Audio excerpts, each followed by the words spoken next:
Bueno, vamos a tratar de puntear, me imagino que estarán leyendo los abogados laboralistas lo que es esta reforma que se ha publicado hace minutos, un ratito nada más en el boletín oficial, pero por lo menos para tener un primer punteo, porque esto va a dar para mucho debate y seguramente habrá que ir profundizando con la lectura, pero simplemente para tener una idea, los bloqueos son causal de despido, hay cambios en las indemnizaciones. El periodo de prueba pasa de 3 a 6 meses, un monotributista podrá tener hasta 3 trabajadores sin que se considere relación de dependencia. Principales lineamientos, esto nos va a llevar seguramente un largo debate. Está en línea de Radio Informe 3 el abogado laboralista César Arce. ¿Cómo le va? Gracias por atendernos. Buenos días, ¿qué tal? ¿Cómo está? Bien, bien. Sí, efectivamente, se ha publicado en el boletín oficial la reglamentación de la ley 27742 en lo relativo a el capítulo laboral. Y bueno, es un conjunto de disposiciones bastante extensa porque tiene, aparte de un decreto, tiene 2 anexos relativos a, por un lado, el fondo de cese laboral y por otro lado al sistema de regularización de empleo. Bueno, comencemos, si le parece, con el primero, con este fondo de cese. ¿Qué sería eso? ¿Algo similar a lo que tiene la construcción, la UOCRA? Sí, la ley establece muy escuetamente la posibilidad que mediante convenios colectivos se instrumente un fondo de cese laboral que sustituya la indemnización del artículo 245 de la Ley con el Trabajo. Me refiero concretamente a la indemnización por despido. Hoy, un mes por cada año de servicio, para decirlo sintéticamente, más el preaviso y la integración en el mes de despido. Mediante el fondo de cese laboral se puede sustituir no solo esta indemnización, sino otras indemnizaciones. Se ha ampliado mucho en el anexo del decreto reglamentario las posibilidades, las alternativas a este fondo de desempleo, fondo de cese laboral, perdón. En el sentido que se pueden incluir distintas hipótesis de extinción del vínculo laboral. Y en esto sí, efectivamente, se acerca al régimen de industria de construcción, que en todos los casos de extinción del vínculo laboral, sea por voluntad del empleador, por causas objetivas, por ejemplo enfermedad, o por voluntad del propio trabajador, se accede a este fondo configurado a partir de la negociación colectiva. Vale decir que no se aplica en forma general, sino que tiene que ser habilitado por acuerdos de carácter colectivo. ¿Sí? ¿Está la posibilidad que entren en compañías de seguro, que los empleadores puedan contratar a compañías de seguro para poder pagar ese acuerdo, esa indemnización o como le llamemos a la hora de una salida de un empleo? Sí, en efecto, hay bastante extensa la reglamentación. Aparentemente el gobierno nacional ha puesto énfasis en crear este fondo de cese laboral.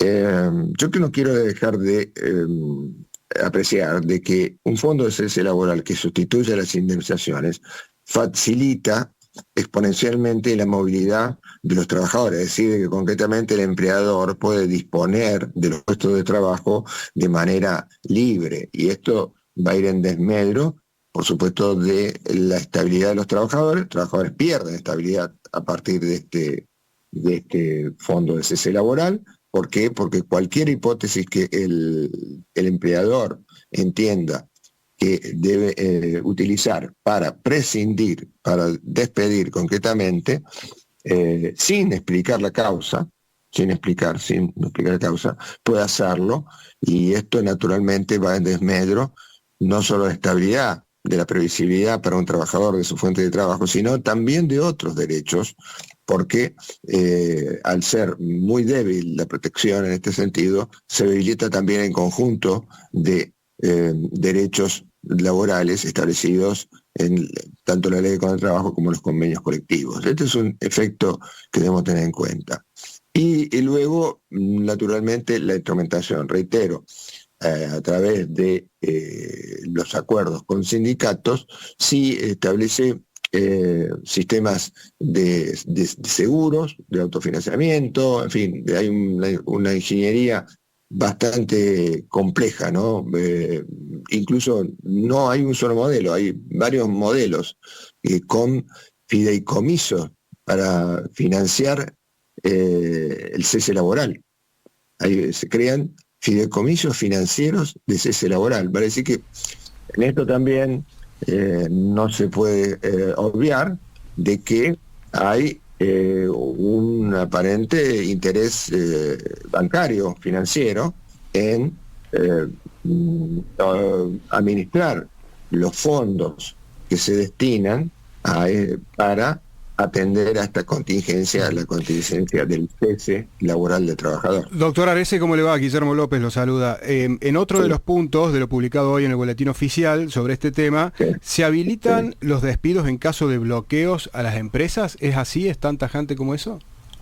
Bueno, esto ya estaba en la propia ley de bases. 27, claro, 42, y es el artículo 242 actual, que es el relativo a el despido con justa causa, y allí se mantuvo el sistema general de despido, que es que el despido puede instrumentarse por cualquiera de las partes cuando exista injuria grave que no consienta la prosecución de la relación laboral, y esto es merituado por los jueces conforme la legislación que se aplica en el caso y el contexto en el que se produce. Pero ahora se agregaron 4 hipótesis de despidos con, diría, título general, con causa gremial, porque en realidad todas estas hipótesis están en el marco de medidas de acción directa. Son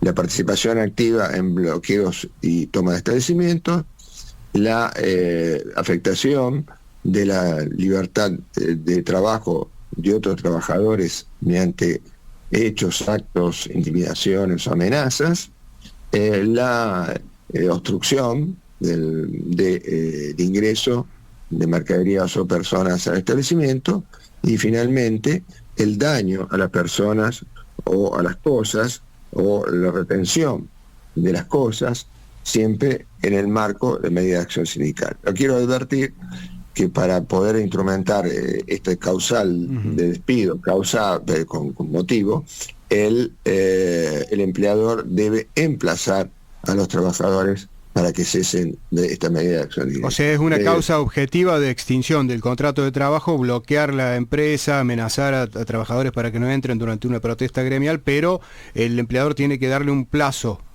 para que se levante esa toma, por ejemplo, de la compañía. ¿Sería así?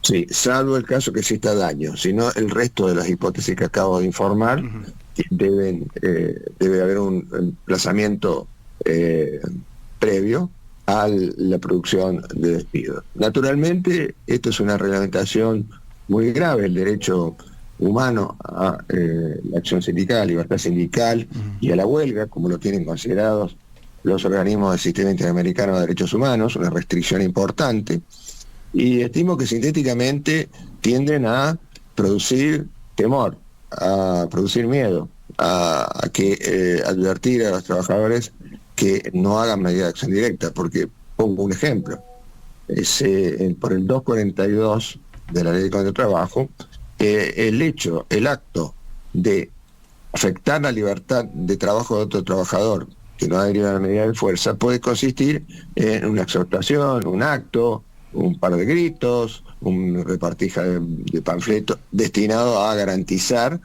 una medida de acción directa, algo que es de práctica mundial, ¿no? Garantizar la existencia de una medida de acción directa. Por otro lado, la medida de acción directa, una huelga, concretamente, en la ley se lo denomina medida de acción directa, pero es una huelga. La huelga tiene por objeto, por supuesto, sostener un reclamo de carácter colectivo, y naturalmente tiene un componente de fuerza, un componente de daño, hay que decirlo, y si esto no se produce o es penalizado y permite el despido de un trabajador que participa en una huelga y produce daño, porque la huelga produce daños, así, estamos ante una limitación inusitada de este derecho, y naturalmente me parece que es inconstitucional porque está direccionada en contra de lo que establecen los convenios de la Organización Internacional del Trabajo, 87, 98, y los instrumentos de derechos sociales del sistema interamericano, como así nuestra Constitución que garantiza el derecho de huelga. Doctor César Arese, gracias. Primera explicación, vamos a estar muchísimo tiempo seguramente hablando de esto a partir de que podamos profundizar todo lo que plantea esta reglamentación de la reforma laboral del gobierno. Abrazo grande. Gracias a ustedes. Que lo vaya muy bien. El abogado laboralista César Arese.